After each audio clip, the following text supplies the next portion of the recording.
Kate here. Let's talk Conan. I want to start this out with a little warning. This is going to be a heartfelt congratulations to Conan. So if you're not here for emotions, feel free to skip. I won't know. Fun fact, I will not know if you skip this, nor will I mind. So I'm calling this a letter dedicated to unaware ears, which is a mouthful. Every person who stood on that stage made it clear the impact Conan as a man and clown has had is not just on the world, but on their world. To hear these comics say, Conan, you're my hero, and knowing that across all other divisions, this is something we all have in common.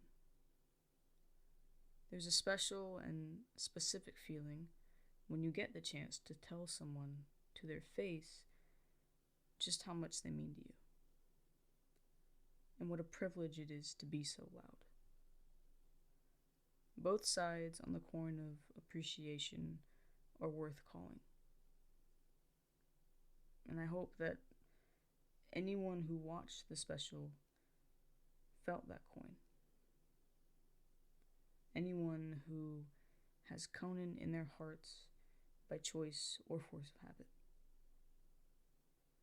These inspired comedians have the privilege of speaking for all fans of Conan O'Brien.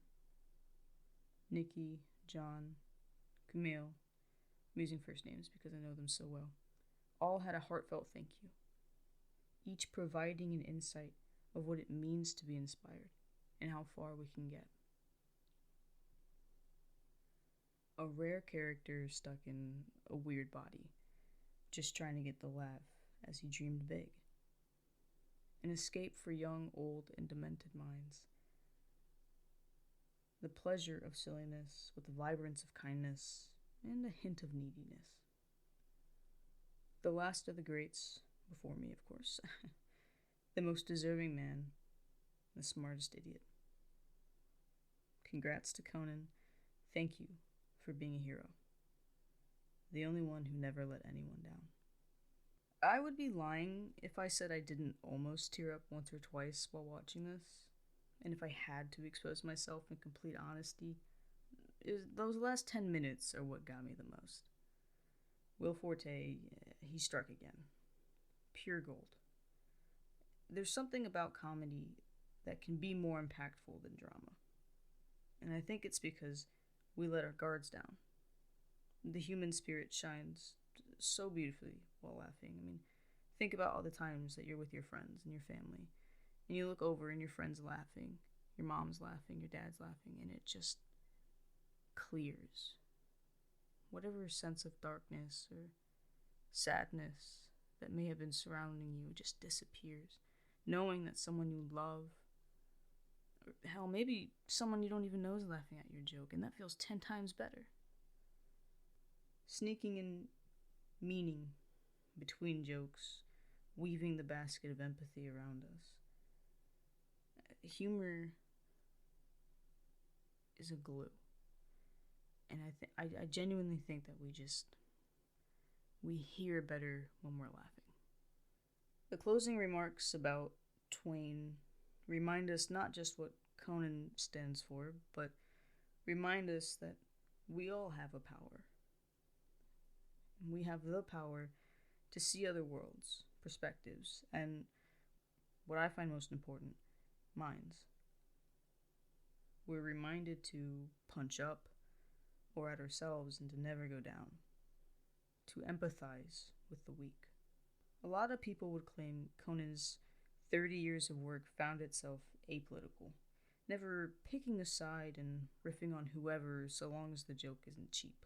But the truth is, Conan has always been and allowed political thoughts into comedy that surrounds him. This evening was no exception. Nearly every person who got on that stage made it clear the disaster for the current administration and the distaste they hold for it. To me, none of the jokes seemed cheap. None of them felt forced. And all were expected. And Conan himself choosing to say, "We must fight this," was too. In the darkest days of my life, I've always wandered back to humor. An urge to fix sadness. The first funeral I ever went to was my great grandfather's. His name was Larry. And because I'd never been to a funeral before, what I was feeling, I didn't understand. I didn't know what loss was. It was completely new territory. And all I could think about was, how do I make my brother laugh? Because I couldn't handle losing him. I spent the entire evening just trying to get Zach to laugh, making remarks that I shouldn't have, especially at a funeral.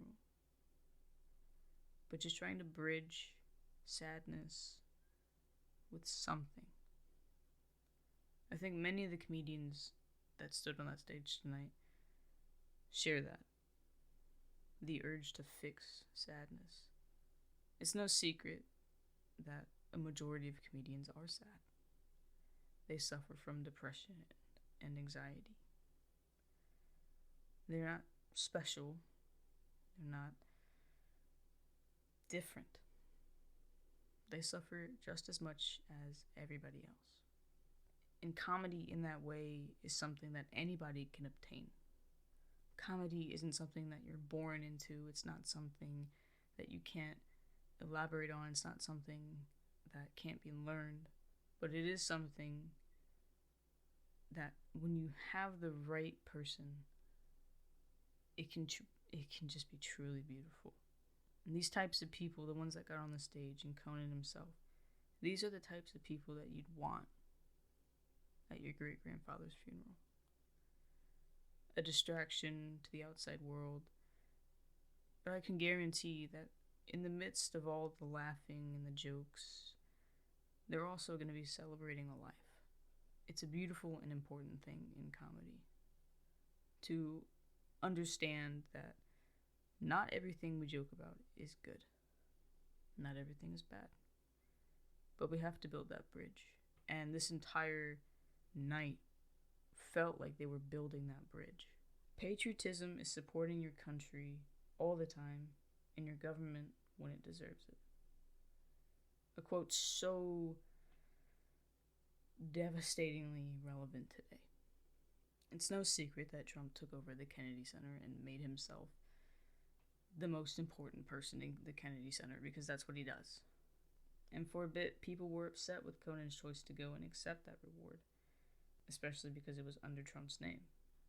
But the truth is, he didn't. He went under Mark Twain's name. The strong emphasis on his legacy wasn't just a kindness. It too was a political movement reminding us that this award cannot be tainted because its value is far grander and deeper than the current administration. The hard-working crew deserve no punishment. They can't control what's happening to them, and they live in fear that maybe their job will be over. It honestly, in a funny way, was the most effective way to say fuck you.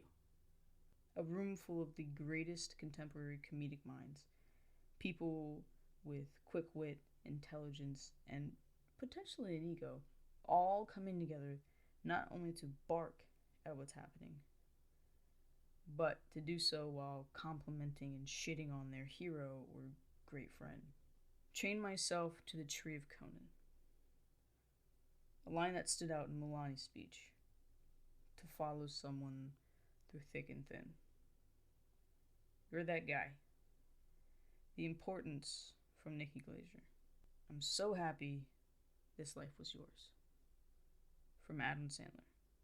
All three of these beautiful quotes sandwiched between soul-crushing blows to the man of the hour. I'm sure he loved that. I'm sure Conan appreciated the fact that every single person that got up on that stage decided, you know what? I'm going to act like I fucking hate this guy and just destroy him and rip him apart. I wasn't surprised when Will Ferrell came up there and made a Trump joke, but also made sure to make Conan look like a buffoon. I wasn't surprised when anybody got up there and did what they did, apart from two people. The most surprising and almost tear-breaking speeches to me fell from the mouths of Bill Burr and Tracy Morgan, who are such different characters, both sharing the same admiration. Bill Burr, fellow angry Bostonian ginger, and Tracy Morgan, a name that needs no further introduction. The two of them coming together on this night, it's such a great representation of just how vast and far not only Conan's influence, but also Conan's reach. And the difference between those in my mind is that Conan can be seen by anyone and be perceived as likable. Whereas if you showed somebody a Bill Burr, not everybody's gonna like that. And it ties back to just Conan. It's not about his comedy. It's not about his willingness and dedication to the bit. It's simply just about the man. The man who preaches about kindness. The man who attacks himself first. The man who punches up, and away, and tries to avoid punching down. Something so rare these days. I think of comedians and they seem to be punching so far down because it's easier. I took comedy classes, and one of the first things that they tell you these days is to never punch down. Not because it won't be funny, but because it won't be worth it. These laughs that you generate punching down are cheap, and they're hurtful. And they attack people who are already on the ground.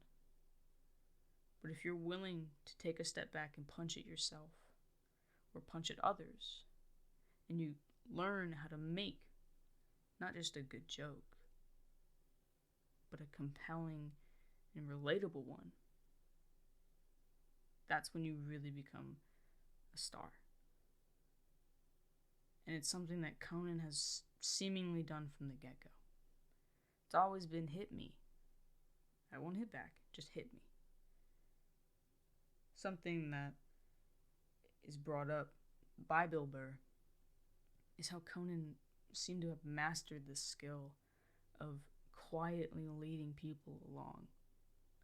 That Conan would sense what Bill was trying to set up, and he would just gently keep adding on to it in a way that as an audience member you wouldn't realize he's actually setting Bill Burr up for the next punchline, for the next joke. It's a talent that people seem to refuse nowadays.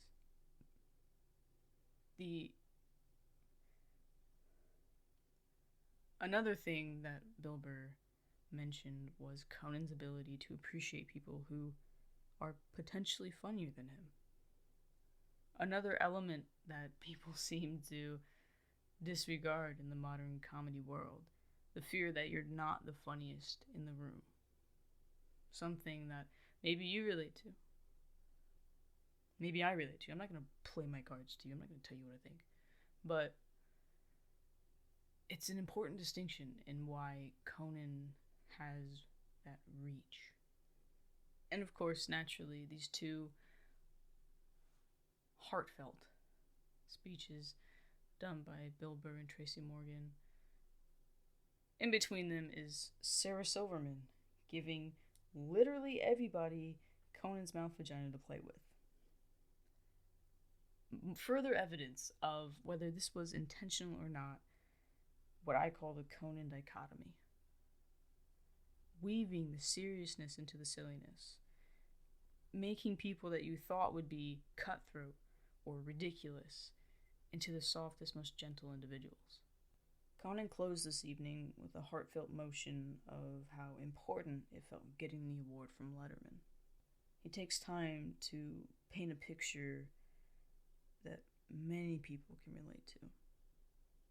2 years out of college, unemployed, and feeling rejected from your dream. The dread of youth. And as we know, slowly but surely, Conan would build himself to be where we see him now. A man with 30 incredibly successful years. A man with a wonderful, beautiful family.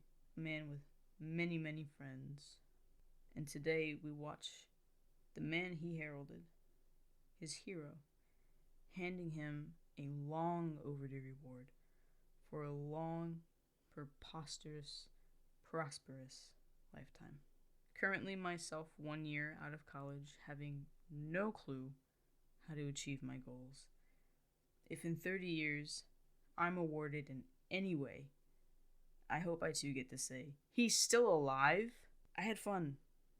I had a lot of fun watching and writing and learning. And I hope you did too. Thanks for talking, Conan. Feel free to rate and review, follow, subscribe, blah, blah, blah. All my socials are at Let's Talk Conan. Feel free to email me as well. I'd love to have guests on to talk Conan. Or if you have anything that you want me to read aloud, like a little, I don't fucking know, like just, I like Conan. If you want, email me that and say, read this on the podcast. I'll read it. I don't care. Anything to kill time. You can find more info on that in the description. The email is just letstalkconan@gmail.com. But again, it'll all be in the description. Let me know what you guys felt. I mean, this is a really big event. This is a really big deal, and it's so long overdue. I'm so glad he finally got one. I'm gonna go eat dinner. So, thanks for talking, Conan.